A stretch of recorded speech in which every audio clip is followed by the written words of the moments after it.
This morning on BRN, the top 5 debts to prioritize before heading into retirement. Well, joining me now is Bruce McClary of the National Foundation for Credit Counseling. Bruce, so great to see you. Thanks for joining us this morning. Thanks for having me on the show, Jeff. And look, we talk about retirement on this network quite often. It's not the only thing we talk about, but we talk about retirement. How important is it when you're checking off the things that you need to do for your retirement that you think about any outstanding debt? It's really critical, and it's important to think about it early on. I mean, sometimes it's hard to think about retirement when you're 30 or 35, but Right. it's important to keep an eye on your budget, how you're managing your debt, just as much as it is important to keep an eye on your progress saving towards retirement, your 401k and your other investments.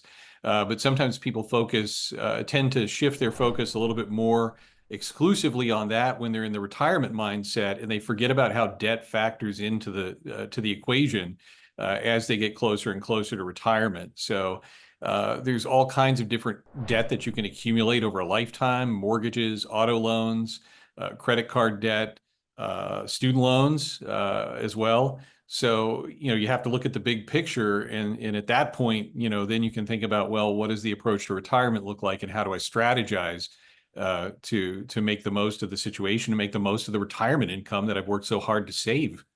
Yeah, a really great point. Let's talk about some of the debt, and you outlined some of it. Let's talk about paying off that credit card debt. Now, this number's gone up, Bruce, for many Americans. Because they've had their wages haven't gone up, and that's a whole nother show. But credit card debt has gone up. Let's talk about that. What do we need to do to get that off the books in retirement, for retirement? Well, what do we need to do, and why is it important? I mean, the reason it's important is because it's probably the highest interest rate debt that you're carrying. It certainly is in the top tier of interest. Right now, the average interest rate for new lines of credit is about 24% APR. That's mind-blowing. When It I is. started in the lending industry back in the 1990s, that rate was considered subprime. Like, if you had terrible credit, you would get a 24%, 25, 26% interest rate. But now that's sort of the average rate. And there's about $1.1 trillion in outstanding credit card debt right now in the United States.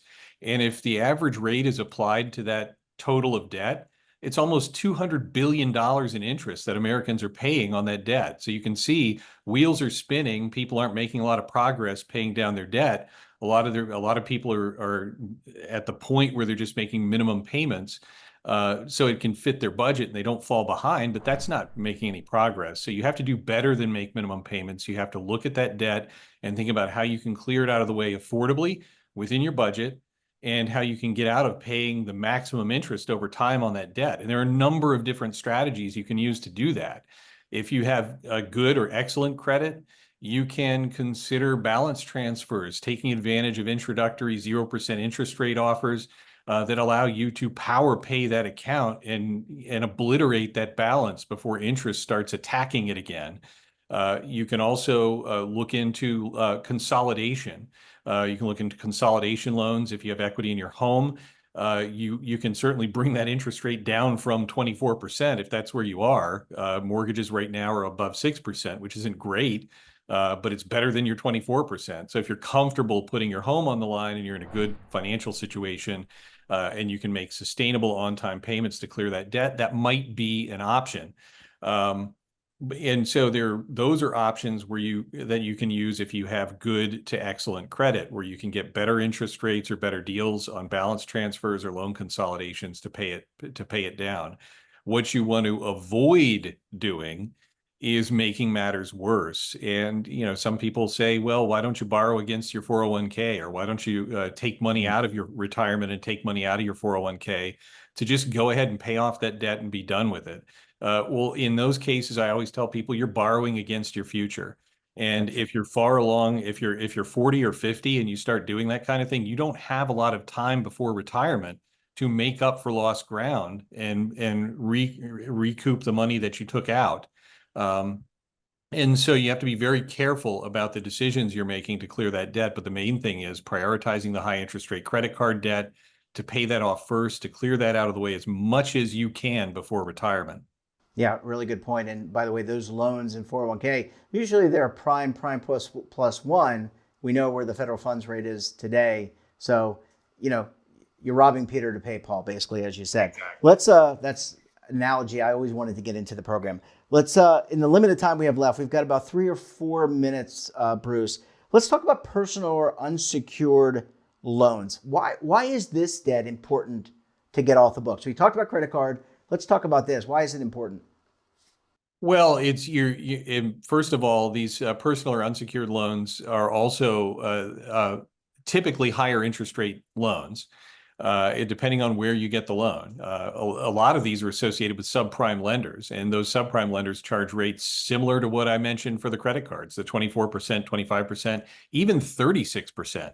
I mean, if you've got signature loans that are issued by a subprime lender and you're at 36%, all the red lights and the warning bells ought to be going off. You need to clear that out of the way and pay it down or pay it off, refinance it. And for some individuals, it might not be an option to refinance in those situations because you may have damaged credit. That's another aspect of this that we can talk about. Your credit impacts some of your choices. If you have poor credit, you're not going to be able to qualify for the best rates. So you can't have as many options when it comes to balance transfer or loan consolidation. But these signature loans can have very high interest rates. And again, it's not tied to collateral that that increases in value where you build equity. There's just nothing there. It's you're pouring money down a hole with interest, and it's like a weight around your ankle as you go into retirement. And you need to treat that the same as you would with credit card debt in most cases. Yeah. How about auto loans? A lot of people still buy cars, they lease cars. It's not uncommon when you get to retirement to have a new vehicle. You earn the right to buy a car. Maybe it's more economical to have a new car. But let's talk about some of those auto loans and why it's important to pay that off as well. Yeah, that's a good it's good to bring up auto loans in the equation because yes, that's probably that could be a debt that you do carry into retirement. So you have to be careful about the type of loan you have, the type of financing, how affordable it may be. It's best not to carry that into retirement. So if you do have an auto loan, try to pay it off. Auto loans, are the typical term for auto loans can be 60 months, sometimes longer.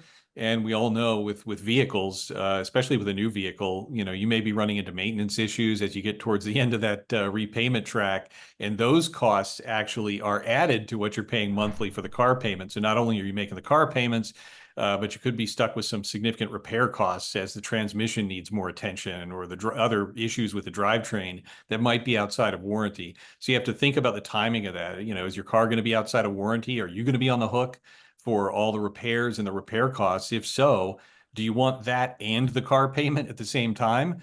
Probably not. So you do want to develop a strategy to get that auto loan out of the way. And in the future, as you think about having a vehicle during retirement, it's also important to think about ways that you can avoid borrowing altogether. Find a reliable used car, use some cash to pay for that, instead of looking at new cars that lose a lot of value the minute you drive them off the lot, and then you're of course saddled with these loans that you have to pay for years and years. So I just think about my father in that situation. I mean, he's a very practical person, and the last car he had before he passed away was a reliable used car. He didn't pay much for it. He didn't owe any money on it. And that was a good transportation option for being in retirement. But if you're headed for retirement, you got a car loan, start thinking about getting that car loan paid off. Yeah. Bruce, we've got about 45 seconds left. What happens when I pass away and I've got some of these pieces of debt? Do they just get wiped away, whether it's the credit card debt or the unsecured personal loan or some of the other things that we haven't had a chance really to catch up on, student loans and mortgages? What happens upon my death? Does it transfer to my beneficiary and netted against the transfer of wealth? Well, a lot of it depends on the circumstances. If it's really small dollar amounts, the creditors may just tend to write it off and take it as a loss. But if it's a large sum of money that you owe and that remains, some lenders may try to come after your estate and recoup some of the money or all of the money by taking it out of what's left in your estate. Yeah. So it doesn't just go away. So it may go away in some cases, but you don't want to be haunting your beneficiaries from the grave, I guess, is what I'm trying to go to. Bruce, we're going to have to leave it there. Thanks so much for joining us, and we look forward to having you back on the program again very soon. Thanks, Jeff. It was great to be here. And don't forget to subscribe to our daily newsletter, The Morning Pulse, for all the news in one place. Until tomorrow, I'm Jeff Snyder. Stay safe, keep on saving, and don't forget, roll with the changes.